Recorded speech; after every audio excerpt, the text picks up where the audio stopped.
श्री गुरु ग्रंथ साहिब जीओ। अंक 340। राग गौड़ी पूर्वी वावन अखरी कबीर जियो की।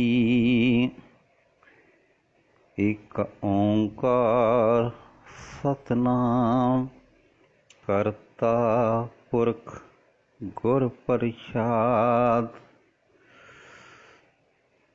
बावन अक्षर लोक त्रह सब किछ इन्हीं माहे। 52 ਅੱਖਰ ਭਾਵ ਲਿਪੀ ਦੇ ਅੱਖਰ ਸਾਰੇ ਜਗਤ ਵਿੱਚ ਵਰਤੇ ਜਾ ਰਹੇ ਹਨ। ਜਗਤ ਦਾ ਸਾਰਾ ਵਰਤਾਰਾ ਇਹਨਾਂ ਲਿਪੀ ਦੇ ਅੱਖਰਾਂ ਦੇ ਰਾਹੀਂ ਚੱਲ ਰਿਹਾ ਹੈ। ਇਹ ਅੱਖਰ ਫਿਰ ਜਾਹੇਂਗੇ ਓਏ ਅੱਖਰ ਇਨ ਮਹਿ ਨਾਹੀਂ।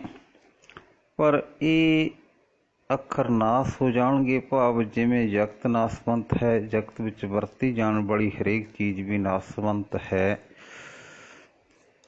ਬੋਲੀਆਂ ਵੀ ਨਾਸਵੰਤ ਹਨ ਅਤੇ ਬੋਲੀਆਂ ਵਿੱਚ ਵਰਤੇ ਜਾਣ ਵਾਲੇ ਅੱਖਰ ਵੀ ਨਾਸਵੰਤ ਹਨ। ਅਕਾਲ ਪੁਰਖ ਨਾਲ ਮਿਲਾਪ ਜਿਸ ਸ਼ਕਲ ਵਿੱਚ ਅਨੁਭਵ ਹੁੰਦਾ ਹੈ, ਉਸ ਦੇ ਬਿਆਨ ਕਰਨ ਲਈ ਕੋਈ ਅੱਖਰ ਅਜਿਹੇ ਨਹੀਂ ਹਨ ਜੋ ਉਹਨਾਂ ਅੱਖਰਾਂ ਵਿੱਚ ਆ ਸਕਣ, ਜੋ ਇਹਨਾਂ ਅੱਖਰਾਂ ਵਿੱਚ ਆ ਸਕਣ। ਜਹਾਂ ਬੋਲ ਤਹ ਅਛਰ ਆਵਾ। ਜੋ ਵਰਤਾਰਾ ਬਿਆਨ ਕੀਤਾ ਜਾ ਸਕਦਾ ਹੈ, ਅੱਖਰ ਕੇਵਲ ਉੱਥੇ ਹੀ ਵਰਤੇ ਜਾਂਦੇ ਹਨ। ਜਹ ਅਬੋਲ ਤਹ ਮਨ ਨਾ ਰਹਾਵਾ। ਜੋ ਅਵਸਥਾ ਬਿਆਨ ਤੋਂ ਪਰੇ ਹੈ, ਭਾਵ ਜਦੋਂ ਅਕਾਲ ਪੁਰਖ ਵਿੱਚ ਲੀਨਤਾ ਹੁੰਦੀ ਹੈ, ਉੱਥੇ ਬਿਆਨ ਕਰਨ ਵਾਲਾ ਮਨ ਆਪ ਹੀ ਨਹੀਂ ਰਹਿ ਜਾਂਦਾ। ਬੋਲ ਅਬੋਲ ਮਦ ਹੈ ਸੋਈ। ਜਿੱਥੇ ਅੱਖਰ ਵਰਤੇ ਜਾ ਸਕਦੇ ਹਨ, ਭਾਵ ਜੋ ਅਵਸਥਾ ਬਿਆਨ ਕੀਤੀ ਜਾ ਸਕਦੀ ਹੈ ਅਤੇ ਜਿਸ ਹਾਲ ਦਾ ਬਿਆਨ ਨਹੀਂ ਹੋ ਸਕਦਾ, ਭਾਵ ਪਰਮਾਤਮਾ ਵਿੱਚ ਲੀਨਤਾ ਦੀ ਅਵਸਥਾ, ਇੰਨੀ ਦੋਹੀਂ ਥਾਈਂ ਪਰਮਾਤਮਾ ਆਪ ਹੀ ਹੈ। ਜਸ ਉਹ ਹੈ ਤਸ ਲਖੇ ਨਾ ਕੋਈ। ਅਤੇ ਜਿਹੋ ਜਿਹਾ ਉਹ ਪਰਮਾਤਮਾ ਹੈ, ਤਿਹੋ ਜਿਹਾ ਹੂ ਕੋਈ ਬਿਆਨ ਨਹੀਂ ਕਰ ਸਕਦਾ। ਅੱਲ੍ਹੈ ਲਹੂ ਤੋ ਕਿਆ ਕਹੂੰ, ਕਹੂੰ ਤੈ ਕੋ ਉਪਕਾਰ। ਜੇ ਉਸ ਅਲੱਖ ਪਰਮਾਤਮਾ ਨੂੰ ਮੈਂ ਲੱਭ ਵੀ ਲਵਾਂ ਤਾਂ ਮੈਂ ਉਸ ਦਾ ਸਹੀ ਸਰੂਪ ਬਿਆਨ ਨਹੀਂ ਕਰ ਸਕਦਾ। ਜੇ ਕੁਝ ਬਿਆਨ ਕਰਨਾ ਵੀ ਤਾਂ ਉਸ ਦਾ ਕਿਸੇ ਨੂੰ ਲਾਭ ਨਹੀਂ ਹੋ ਸਕਦਾ। ਬਟਕ ਬੀਜ ਮੇ ਰਵ ਰਹਿਓ ਜਾਂ ਕੋ ਤੀਨ ਲੋਕ ਵਿਸਥਾਰ। ਉਂਝ ਜਿਸ ਪਰਮਾਤਮਾ ਦਾ ਇਹ ਤਿੰਨੇ ਲੋਕ ਭਾਵ ਸਾਰਾ ਜਗਤ ਪਸਾਰਾ ਹੈ, ਉਹ ਇਸ ਵਿੱਚ ਇਉਂ ਵਿਆਪਕ ਹੈ ਜਿਵੇਂ ਬੋਹੜ ਦਾ ਰੁੱਖ ਬੀਜ ਵਿੱਚ ਅਤੇ ਬੀਜ ਬੋਹੜ ਵਿੱਚ ਹੈ। ਅੱਲ੍ਹੈ ਲਹੰਤਾ ਭੇਦ ਸ਼ੈ ਕਛ ਕਛ ਪਾਇਓ ਭੇਦ।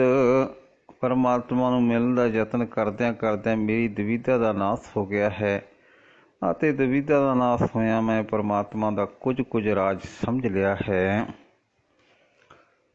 ਉਲਟ ਭੇਦ ਮਨ ਵੇਦਿਓ ਪਾਇਓ ਅਭੰਗ ਅਛੇਦ। ਦੁਵਿਧਾ ਨੂੰ ਉਲਟਿਆਂ ਮੇਰਾ ਮਨ ਪਰਮਾਤਮਾ ਵਿੱਚ ਵਿਚ ਗਿਆ ਹੈ ਅਤੇ ਮੈਂ ਉਸ ਅਵਿਨਾਸੀ ਤੇ ਅਵਿੱਜ ਪ੍ਰਭੂ ਨੂੰ ਪ੍ਰਾਪਤ ਕਰ ਲਿਆ ਹੈ। ਤੁਰਕ ਤ੍ਰੀਅਤ ਜਾਣੀਐ ਹਿੰਦੂ ਵੇਦ ਪੁਰਾਨ। ਤਾਈਂ ਚੰਗਾ ਮੁਸਲਮਾਨ ਉਸ ਨੂੰ ਸਮਝਿਆ ਜਾਂਦਾ ਹੈ ਜੋ ਤਰੀਕਤ ਵਿੱਚ ਲੱਗਾ ਹੋਵੇ, ਅਤੇ ਚੰਗਾ ਹਿੰਦੂ ਉਸ ਨੂੰ ਜੋ ਵੇਦਾਂ ਪੁਰਾਣਾਂ ਦੀ ਖੋਜ ਕਰਦਾ ਹੋਵੇ। ਮਨ ਸਮਝਾਵਣ ਕਾਰਨੇ ਕਛੂ ਅਖ ਪੜ੍ਹੀਐ ਗਿਆਨ। ਦੁਵਿਧਾ ਨੂੰ ਮਿਟਾ ਕੇ ਪ੍ਰਭੂ ਚਰਨਾਂ ਵਿੱਚ ਜੁੜੇ ਰਹਿਣ ਲਈ ਮਨ ਨੂੰ ਉੱਚੇ ਜੀਵਨ ਦੀ ਸੂਝ ਦੇਣ ਵਾਸਤੇ ਉੱਚੀ ਵਿਚਾਰ ਵਾਲੀ ਬਾਣੀ ਥੋੜ੍ਹੀ ਬਹੁਤ ਪੜ੍ਹਨੀ ਜ਼ਰੂਰੀ ਹੈ। ਓਂਕਾਰ ਆਦਿ ਮੈਂ ਜਾਨਾ, ਜੋ ਇੱਕ ਰਸ ਸਭ ਦਾ ਥਾਂ ਵਿਆਪਕ ਹੈ। ਪਰਮਾਤਮਾ ਸਭ ਨੂੰ ਬਣਾਉਣ ਵਾਲਾ ਹੈ, ਮੈਂ ਉਸ ਨੂੰ ਅਵਿਨਾਸੀ ਸਮਝਦਾ ਹਾਂ। ਲਿਖਰ ਮੇਟੇ ਤਾਹੇ ਨਾ ਮਾਨਾ, ਹੋਰ ਜਿਸ ਵਿਅਕਤੀ ਨੂੰ ਉਹ ਪ੍ਰਭੂ ਪੈਦਾ ਕਰਦਾ ਹੈ ਤੇ ਫਿਰ ਮਿਟਾ ਦਿੰਦਾ ਹੈ, ਉਸ ਨੂੰ ਮੈਂ ਪਰਮਾਤਮਾ ਦੇ ਤੁਲ ਨਹੀਂ ਮੰਨਦਾ। ਓਂਕਾਰ ਲਿਖੇ ਜੋ ਕੋਈ, ਜੇ ਕੋਈ ਮਨੁੱਖ ਸਰਬ ਵਿਆਪਕ ਪਰਮਾਤਮਾ ਨੂੰ ਸਮਝ ਲਏ, ਭਾਵ ਆਪਣੇ ਅੰਦਰ ਅਨੁਭਵ ਕਰ ਲਏ, ਸੋਈ ਅਲਖ ਮੇਟਣਾ ਨਾ ਹੋਈ, ਤਾਂ ਉਸ ਨੂੰ ਸਮਝਾਇਆ ਉਹ ਮਨੁੱਖ ਦੀ ਉੱਚੀ ਆਤਮਿਕ ਸੁਰਤ ਦਾ ਨਾਸ ਨਹੀਂ ਹੁੰਦਾ। ਕੱਕਾ ਕਿਰਨ ਕਮਲ ਮਹਿ ਪਾਵਾਂ, ਜੇ ਮੈਂ ਗਿਆਨ ਰੂਪ ਸੂਰਜ ਦੀ ਕਿਰਨ ਹਿਰਦੇ ਰੂਪ ਕੌਲ ਫੁੱਲ ਵਿੱਚ ਟਿਕਾ ਲਵਾਂ। ਸਸ ਵਿਗਾਸ ਸੰਪਟ ਨਹੀਂ ਆਵਾਂ, ਤਾਂ ਮਾਇਆ ਰੂਪ ਚੰਦਰਮਾ ਦੀ ਚਾਨਣੀ ਨਾਲ ਉਹ ਖਿੜਿਆ ਹੋਇਆ ਹਿਰਦਾ ਫੁੱਲ ਮੁੜ ਮਿਟਿਆ ਨਹੀਂ ਜਾਂਦਾ, ਮੀਟਿਆ ਨਹੀਂ ਜਾਂਦਾ। ਅਰ ਜੇ ਤਹਾਂ ਕੁਸਮ ਰਸ ਪਾਵਾਂ, ਅਤੇ ਜੇ ਕਦੇ ਮੈਂ ਉਸ ਖੜਾਊ ਦੀ ਹਾਲਤ ਵਿੱਚ ਅੱਪੜ ਕੇ ਉਸ ਖਿੜੇ ਹੋਏ ਹਿਰਦੇ ਰੂਪ ਕੌਲ ਫੁੱਲ ਦਾ ਆਨੰਦ ਵੀ ਮਾਣ ਸਕਾਂ। ਅਕਹਿ ਕਹਾਂ ਕਹਿ ਕਾ ਸਮਝਾਵਾਂ, ਤਾਂ ਉਸ ਦਾ ਬਿਆਨ ਕਥਨ ਤੋਂ ਪਰੇ ਹੈ, ਉਹ ਮੈਂ ਆਖ ਕੇ ਕੀ ਸਮਝਾ ਸਕਦਾ ਹਾਂ। ਖੱਖਾ ਇਹ ਖੋੜ ਮਨ ਆਵਾ, ਜਦੋਂ ਇਹ ਮਨ ਪੰਛੀ ਜਿਸ ਨੂੰ ਗਿਆਨ ਕਿਰਨ ਮਿਲ ਚੁੱਕੀ ਹੈ, ਸਭੇ ਸਰੂਪ ਦੀ ਲੋੜ ਵਿੱਚ ਭਾਵ ਪ੍ਰਭੂ ਚਰਨਾਂ ਵਿੱਚ ਆ ਟਿਕਦਾ ਹੈ। ਛੋੜੈ ਛਾੜ ਨਾ ਦਹਿ ਦਿਸ ਧਾਵਾਂ, ਤਾਂ ਇਹ ਆਲਣੇ ਭਾਵ ਪ੍ਰਭੂ ਚਰਨਾਂ ਨੂੰ ਛੱਡ ਕੇ ਦਸੀ ਪਾਸੇ ਨਹੀਂ ਦੌੜਦਾ। ਹਸ ਮੈਂ ਜਾਣ ਖਿਮਾ ਕਰ ਰਹਿ ਪ੍ਰਭੂ, ਖਸਮ ਪ੍ਰਭੂ ਨਾਲ ਸਾਂਝ ਪਾ ਕੇ ਖਿਮਾ ਦੇ ਸੋਮੇ ਪ੍ਰਭੂ ਵਿੱਚ ਟਿਕਿਆ ਰਹਿੰਦਾ ਹੈ। ਤਿਉ ਹੋਏ ਨਿਖਾਓ ਅਖੈ ਪਦ ਲਹੈ, ਤੇ ਤਦੋਂ ਅਵਿਨਾਸੀ ਪ੍ਰਭੂ ਨਾਲ ਇੱਕ ਰੂਪ ਹੋ ਕੇ ਉਹ ਪਦਵੀ ਪ੍ਰਾਪਤ ਕਰ ਲੈਂਦਾ ਹੈ, ਜੋ ਕਦੇ ਨਾਸ ਨਹੀਂ ਹੁੰਦੀ। ਗੱਗਾ ਗੁਰ ਕੇ ਵਚਨ ਪਛਾਣਾ, ਜਿਸ ਮਨੁੱਖ ਨੇ ਸਤਿਗੁਰੂ ਦੀ ਬਾਣੀ ਦੇ ਰਾਹੀਂ ਪਰਮਾਤਮਾ ਨਾਲ ਸਾਂਝ ਪਾ ਲਈ ਹੈ। ਦੂਜੀ ਬਾਤ ਨ ਧਰੀ ਕਾਨਾ, ਉਸ ਨੂੰ ਪ੍ਰਭੂ ਦੀ ਸਿਫਤ ਸਲਾਹ ਤੋਂ ਬਿਨਾਂ ਕੋਈ ਹੋਰ ਗੱਲ ਖਿੱਚ ਨਹੀਂ ਪਾਉਂਦੀ। ਰਹੇ ਵਿਹੰਗਮ ਕਤੇ ਨਾ ਜਾਈ, ਉਹ ਪੰਛੀ ਵਾਂਗ ਸਦਾ ਨਿਰਭਉ ਰਹਿੰਦਾ ਹੈ, ਕਿਤੇ ਵੀ ਭਟਕਦਾ ਨਹੀਂ। ਅਗਹਿ ਗਹਿ ਗਗਨ ਰਹਾਈ, ਜਿਸ ਪ੍ਰਭੂ ਨੂੰ ਜਗਤ ਦੀ ਮਾਇਆ ਗ੍ਰਸ ਨਹੀਂ ਸਕਦੀ, ਉਸ ਨੂੰ ਉਹ ਆਪਣੇ ਹਿਰਦੇ ਵਿੱਚ ਵਸਾ ਲੈਂਦਾ ਹੈ।